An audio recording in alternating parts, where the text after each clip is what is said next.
Hello students, सभी को नमस्ते। देखिए, आर्कियोलॉजी एक ऐसा सब्जेक्ट है जिसको समझना काफ़ी मुश्किल होता है। ऐसा क्यों होता है? क्योंकि आर्कियोलॉजी का जो मटेरियल है, स्टडी मटेरियल है, वो ज़्यादातर इंग्लिश में ही अवेलेबल है। इस वजह से आर्कियोलॉजी का हिंदी मटेरियल बहुत कम मिल पाता है और आर्कियोलॉजी को समझना एक विषय के रूप में हमारे लिए चुनौतीपूर्ण कार्य बन जाता है। ठीक है? तो हम इसी समस्या को दूर करने के लिए एक छोटा-सा इनिशिएटिव लेकर आए हैं कि हम आर्कियोलॉजी का हिंदी में मटेरियल अवेलेबल करवाने की कोशिश करेंगे। जैसे कि अपने नॉर्दर्न इंडिया में इलाहाबाद यूनिवर्सिटी या बहुत सारे कॉलेजेस में जो है आर्कियोलॉजी पढ़ाई जाती है। तो वहाँ पे कई सारी बुक्स हिंदी में वहाँ के प्रोफ़ेसर्स ने लिखी है, लेकिन ज़्यादातर चीज़ें जो है, वो समझने में सरल नहीं है। तो उन उस समझ को विकसित करने के लिए हम आर्कियोलॉजी को हिंदी और इंग्लिश दोनों बाइलिंगुअल में पढ़ने की कोशिश करेंगे, जिससे कि हम इस समस्या का समाधान पा सकें। ठीक है? तो अब सबसे पहले समझ लेते हैं कि what is meaning of archaeology? पुरातत्व का मतलब क्या होता है? देखिए, आर्कियोलॉजी इंग्लिश वर्ड है, जिसको हिंदी में कहते हैं पुरातत्व। और आर्कियोलॉजिस्ट जो होते हैं उन्हें पुरातत्वविद कहते हैं। ठीक, पुरातत्वविद कहते हैं।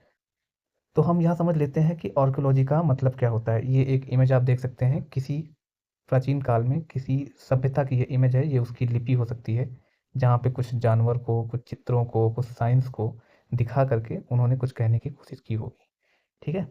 अब इसको हम समझ लेते हैं कि archaeology is the act of examining and interpreting human history through it's physical remains and material culture. कहने का मतलब ये है कि आर्कियोलॉजी जो विषय है, इसमें जो है, जो प्राचीन मानव है या मानव का जो इतिहास है, ठीक, उसका जो फिजिकल रिमेन्स मतलब भौतिक अवशेष हैं, या फिर वहाँ से जो विभिन्न स्तरों से, विभिन्न बेड से जो मटेरियल कल्चर निकला है, जो कि बहुत सारे पदार्थ निकले हैं, जैसे कि पॉट्स हो गए, और उनके द्वारा टूल्स यूज हो जो किए जाते हैं वो हो गए। ठीक है? जिसको मृदभांड वगैरह कहते हैं, उपकरण वगैरह जो कहते हैं। तो इनको अध्ययन करके, और इंटरप्रेटिंग का मतलब होता है कि एक ऐसी लैंग्वेज को समझने की कोशिश करना, जिसका ज्ञान हमें मतलब हमें समझ में ना आ रही हो, लेकिन उसको समझने की हमको कोशिश करना है, या थोड़ा-सा अनुमान लगाना है। ठीक? एग्ज़ामिन करने का मतलब है कि हम उसको शोध करते हैं उस पे। तो इस प्रकार से हम जो प्राचीन रिमेन्स हैं, या जो पुराना मटेरियल निकलता है खुदाई में, उसको हम समझने की कोशिश करते हैं कि प्राचीन मानव जीवन कैसा रहा होगा। A good archaeology definition is to is that tools, houses, cities, foods, clothing and even human remains are carefully studies to learn more about human of the first. कहने का मतलब ये है कि जो ह्यूमन टूल्स थे, ह्यूमन हाउसेस थे, human cities थे, ये एंशियंट टाइम की बात कर रहा है, जब से ह्यूमन सिविलाइजेशन की शुरुआत होती है। मनुष्य, बंदर या कपी जो होते थे, उनसे निकल के, और फिर उसने अपना इतना बड़ा इवोल्यूशन दिखाया। ठीक?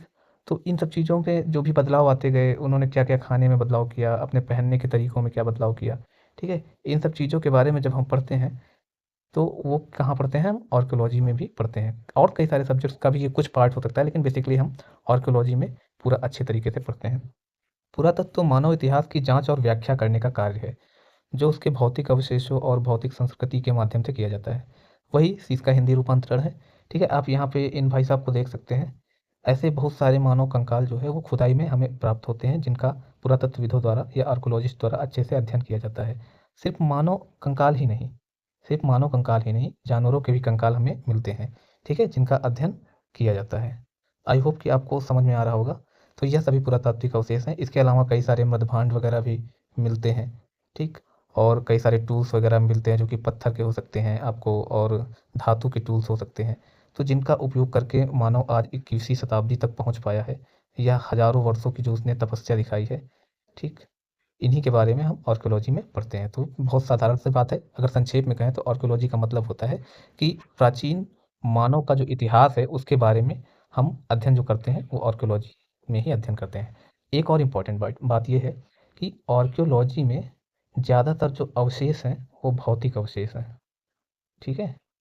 भौतिक मतलब कि पुरातात्विक अवशेष, पुरातात्विक।